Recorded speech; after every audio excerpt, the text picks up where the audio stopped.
Tugutin daing nga ikaw akong simbahon.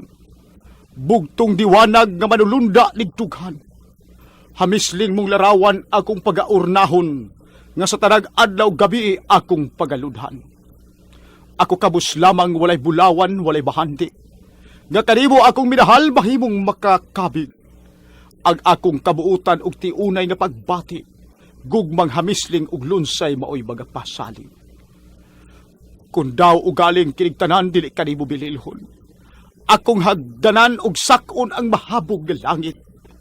Pupuon ko ang bulan ug ang tanang mga bituon, aron himuong kwentas makalipay kanimo sa higpit.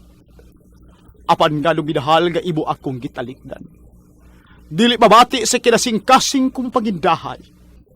Unsa man ay bilis sa kaambong ug mga bulawan, nga dinhining yuta mao kanimo'y makalipay sa hingpit.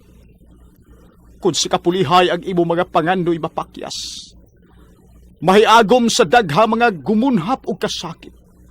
Ani ang tibuok kong kasing-kasing og lawas, buhatag kanimo sa himaya og kalipay nga higpit. Busa akong minahal angay mong hinumduman kanunay. Ang gugma ko kanimo dili mapapas sa katuigan. Gugma nga putli hamisling og matuod nga tiunay, magpabilin nga buhi hangtod sa kahangturan.